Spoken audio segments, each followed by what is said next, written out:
کاری صاحب تاسو چې په کوم کاری صاحب باندې تنقید کوئ هغه خو ماشاءالله دومره عزت والله الله ورکړي. مثال که د یو اکټر متعلق زه رد وکم نو تاسو به وایئ چې خو دا خو ته غلطي کې هغه خو دومره مشهور شوی دی دته قرآن آیات دی نبی علیه الصلاۃ والسلام ته به زه تاته ستا د خبرې جواب در کوم نبی علیه الصلاۃ والسلام ته کافرانو وایي که مونږ د الله خوښ نه وو نو مونږ به یې دومره مشهورولو مونږ ته به یې دومره ډېر مال راکولو نحن اکثر اموالا و اولادا زمونږ مال هم ډېر دی زمونږ اولاد هم ډېر دی د دې مطلب دا دی چې مونږ د الله تعالی ډېر خوښ یو. زه تاته یو خبره کوم طاهرخان نومېږي که نه هغه د قرآن سره ډېره مینه ده خو چونکې د قرآن د قاری د قرات د فن نه واقف نه دی نو زه خو په دې کې نه طاهرخان ګرموم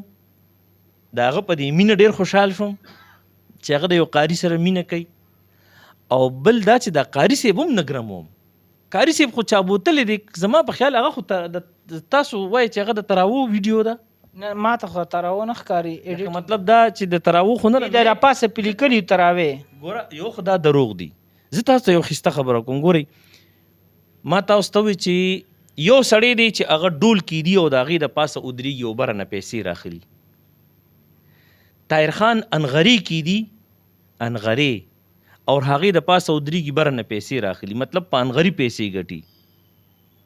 ټیک شو اوس دا راته ووایه یو سړی په ډول ګټي یو سړی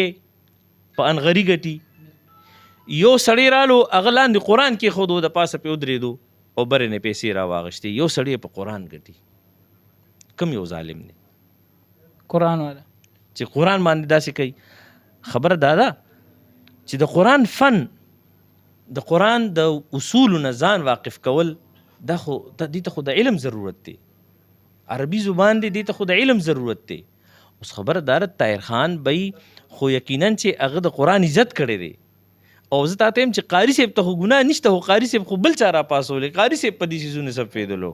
هغه خو لا سبق وایي کني ګوره هغه دا خبره هم کوي چې دا پیره زما تراو ته خیال نو ما ته چا ویډیو ورولېږله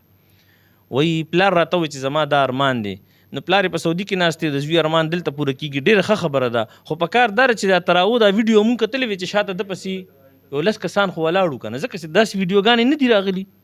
زما د دارالعلوم حقاني د جمع ویډیو تا نه ده کړي نو په زرګونو خلک شاته ولاړ وي نو زه ولې داسې یو دوکه وکړم چې مطلب ما ته میک مخې ته لګېدلی وي او هغې کې ما ایکو راوستي وي یا څه بل څه څیز مې راوستي وي په الله خاطر پکار دی قرآن سره مینه پکار ده خو داسې نه چې څنګه قرآن د مینې لایق دی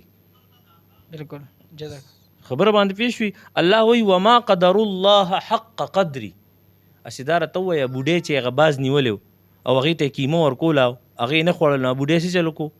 هغه مخوکه ته داسې کټ کوو یا دې خوراک د دې مخوکې د وجې نشي کولی